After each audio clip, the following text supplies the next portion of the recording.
20h12 sur France 24, c'est l'heure du JT de l'Écho ce soir avec Claire Derville. Bonsoir Claire. Bonsoir Antoine, bonsoir à tous.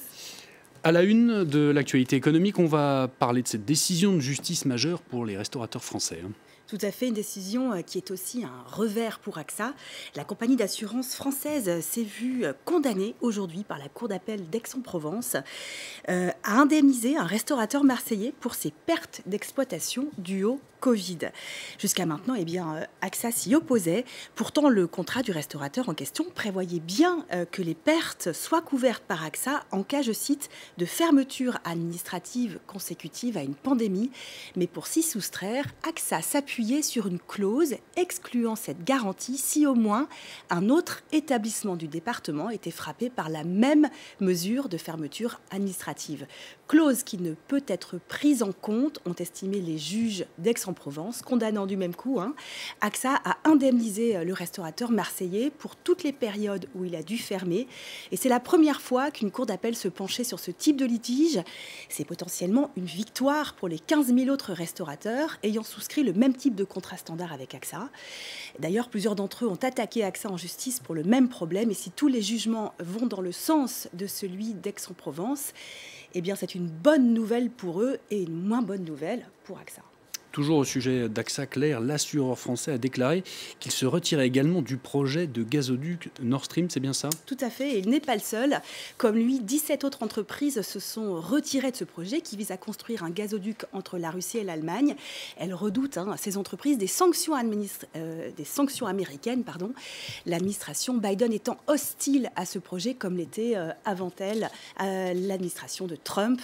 De nombreux pays européens, dont la France, le voient aussi d'un mauvais œil. Ils redoutent qu'il accroisse la dépendance de l'Union européenne au gaz russe.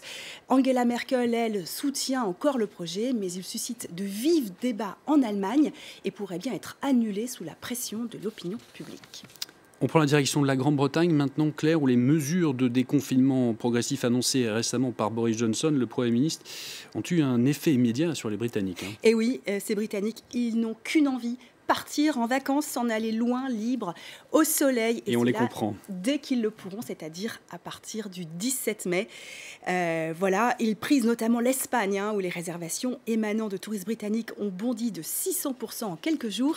Écoutez le récit de Kevin Battista. Palmiers, sable fin, les Britanniques sont impatients de retrouver les plages. Ces derniers jours, les réservations dans les hôtels, comme ici en Espagne, explosent. Les professionnels du tourisme n'en reviennent pas. Et si tomamos las reservas de la semana pasada, mismo día, hemos aumentado un 565% más en reservas. Así que y son reservas de británicos. Un boom des réservations et des recherches sur Internet qui intervient après l'annonce du Premier ministre britannique de rouvrir les frontières le 17 mai prochain si les conditions le permettent. Les compagnies aériennes EasyJet, TUI, Ryanair rapportent jusqu'à 600% de réservations en plus pour l'été à venir.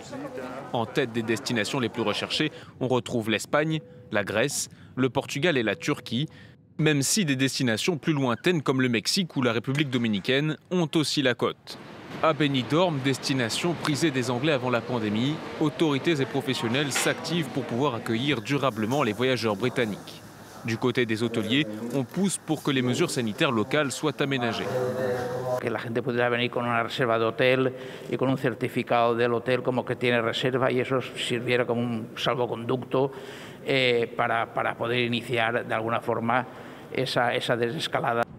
De nombreux Britanniques sont malgré tout restés prudents et privilégient les vacances au pays.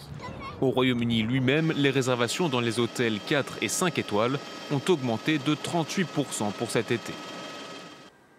Et on fait un point clair sur les bourses européennes qui ont clôturé en baisse ce jeudi. Oui, Antoine, elles ont toutes fini dans le rouge sur fond de crainte d'une remontée des taux d'intérêt. C'est le DAX à Francfort qui connaît la plus forte baisse, moins 0,69%. Et à Wall Street aussi, les investisseurs s'inquiètent d'une flambée inflationniste. Les valeurs technologiques sont particulièrement à la peine, moins 2,87% pour le Nasdaq. On ne se quitte pas là-dessus. Quelques images de la Chine pour terminer. La Chine qui célébrait en grande pompe l'éradication officielle de la pauvreté absolue ce jeudi. Le gouvernement a remis des prix à plusieurs citoyens érigés au rang de héros de cette cause nationale. Une cérémonie présidée par le président Xi Jinping qui s'est félicité d'avoir tiré 100 millions de ruraux de la pauvreté, du moins officiellement, depuis son arrivée au pouvoir en 2012. Merci Claire. C'était le JT de l'Écho, signé ce soir donc par Claire Derville.